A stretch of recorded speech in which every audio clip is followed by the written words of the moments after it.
नमस्कार। आज हम बात करने वाले हैं बीपीएससी टीआरई 3 शिक्षकों के वेतन के बारे में।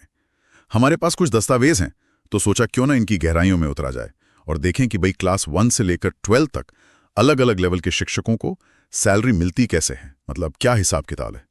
ये देखना काफी दिलचस्प रहेगा कि क्लास 1-5, फिर 6-8, 9-10 और 11-12 इनके वेतन में क्या फर्क है और क्यों। तो चलिए शुरू करते हैं सबसे बेसिक चीज से, मूल वेतन यानी बेसिक पे।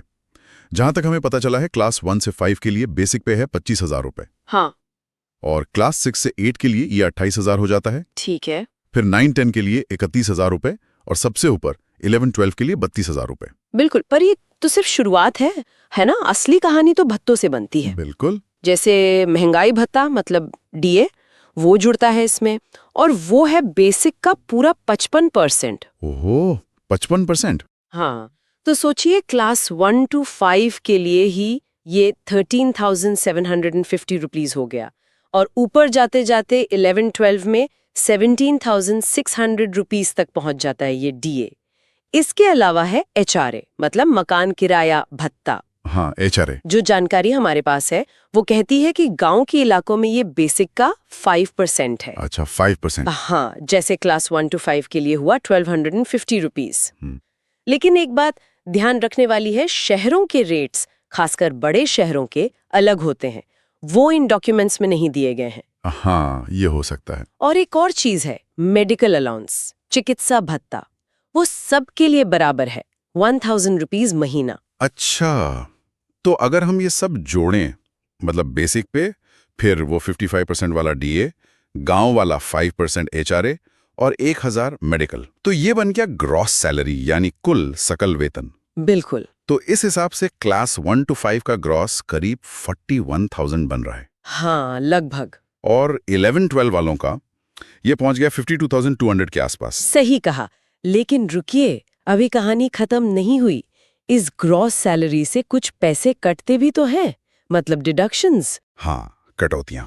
इसमें मेन है एनपीएस यानी नेशनल पेंशन सिस्टम का कंट्रीब्यूशन। ये होता है बेसिक और डीए को मिलाकर जो रकम बनती है उसका 10%। अच्छा, बेसिक प्लस डीए का 10%। हाँ, जैसे क्लास 1-5 के लिए ये कटा 3,875 रुपीज। और एक छोटी सी कटौती और है, जीआईएस की, ग्रुप इंश्योरेंस स्कीम, वो सिर्फ 30 रुपए महीना। समझ गया।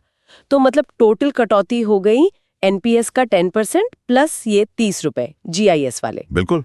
तो क्लास 1-5 के लिए ये कुल मिलाकर 3,905 रुपीज कट गए। तो अब आते हैं उस सवाल पर जो सबके मन में होता है, इन हैंड सैलरी, हाथ में कितना आएगा। हाँ, असली पैसा। तो इसके लिए हम ग्रॉस सैलरी से ये कुल कटौती यानी एनपीएस और जीआईएस घटा देंगे। सही। तो क्लास 1-5 के लिए ये रकम बनती है लगभग 37,095 रुपीज, और 11-12 के लिए ये पहुंच जाती है 47,210 रुपीज तक। हाँ, इसी रेंज में। लेकिन एनपीएस में एक और बहुत इंपॉर्टेंट बात है जिसे लोग अक्सर भूल जाते हैं। वो क्या? सरकार का योगदान, मतलब कर्मचारी का 10% तो कटता ही है, पर सरकार भी अपनी तरफ से उसी कर्मचारी के बेसिक और डीए के जोड़ का 14% उसी एनपीएस खाते में डालती है। अरे वाह, 14% सरकार की तरफ से। हाँ, क्लास 1-5 वाले केस में ही ये रकम 5,425 रुपए बनती है।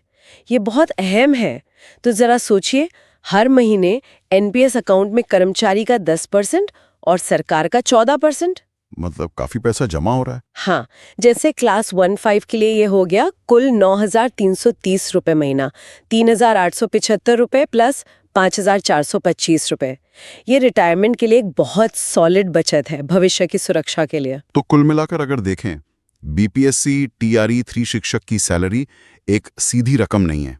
इसमें बेसिक पे है, फिर कई भत्ते हैं, फिर कुछ कटौतियां हैं। हाँ, पूरा एक स्ट्रक्चर है। और तब जाके हाथ में सैलरी आती है, जो करीब 37,000 से 47,000 रुपए के बीच रहती है, लेवल के हिसाब से। बिल्कुल।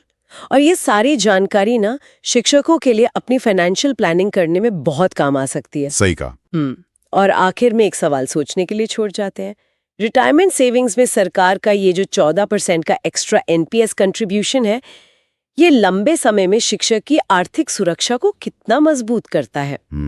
और क्या ये फैक्टर मतलब इस सरकारी योगदान वाला पॉइंट टीचिंग को करियर बनाने के फैसले पर कुछ असर डालता होगा? सोचने वाली बात है।